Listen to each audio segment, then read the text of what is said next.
Ал буну кыскартышыбыз керек экен. Мондай болуп келишкекте ортогоч. Эми достор биз буну могул свечаны могул жакка азыр резьба ачып катырып алабыз. Резьбаны кантип ачабыз? Резьбаны мындай строительный фен менен туугандар иштетебиз. Өзүн бир аз туруп турбаңды. Пластик болгон үчүн бар элесиз. Буну бир катырабыз.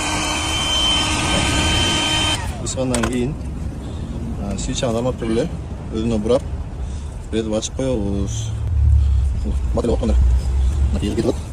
Бул резьбаны эмнеге ачтасыңар десеңер, бул жерде азыр мен аягында көргөзөм. Бул жерде зазор болот. Зазорду регулировка кылганы резьба болгону жакшы болот.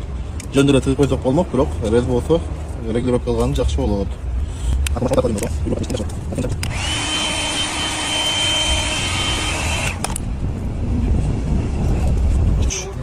Мынакей достор, биз свечаны бул жакка катырып алдык резьбасы менен. Ушундай эле учан чыкты, диско. И эми могул жактан болт алып келген туугандар, мынакей. Болт алып келгенде монтёрка бири-бирине учмалчу болот. И бул жактан искре бергенде бул искре бери барбы жокпу, искре болт өткөндө билинет туугандар. Ошону биз мында коюп атабыз. Буюрса азыр буну катырып алабыз. Буну кантип катырабыз? Буну азыр строительный фен менен кыстабыз дагы. Өзүн кысып коебуз ары. Ошо менен бизди кармайт. Мынакей достор, азыр биз буну катырып алдык. Эси жакшы кармабай калган болсо строительный фен менен актив клей менен кыйнап койсоңуз болот. Эч кандай зыяны жок. Могул жерге куюп туруп эле. Беле коюласың. Бул жылбай турса болду эки жаккачы. Эми буга биз бул жагына азыр бул жунду жөн ороп койсоңуз болот негизи. Бирок азыр паят этебиз. Чтобы прошлый болуш үчүн бул ороп койгон жундар тийип калышы мүмкүн. Бул неуверенный болуп калат. Ошон үчүн азыр паят этип буну жакшы кылып учунда болсо муну кошобуз азыр биз. Достор, биздин буюрса эмес бүтүп калды. Мынакей могул жакка пайка кылып уладык азыр.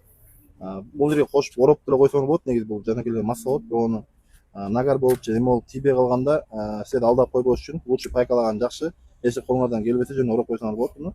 Могул массага элечи, болтка. Мынакей достор, биздин разрядыбыз бүттү туугандар. Эми муну сестирайып коебуз. Бунун бул жагы массага кошобуз аккумулятордун. Бул жагын катышканын плюсовой штекилерин үзбөй туруп, катышканын өзүн чыгарып свечадан бул жака өзүнүн радиаторун салалы ушуна. Машинаны оталдырабыз. Оталдырганда ушул жерде искра пайда болсо, значит сиздин катышканыңыз иштеп аткан болот. Если могул жерде искра болбосо, анда сиздин катышканыңыз иштебей аткан болот да. Ошол нерсенин ушуну точно диагноз кое аласыздар. Үй шартында ушуну өзүнүз жасап, ушинтип үйрөнүп кылып алсаңар болот.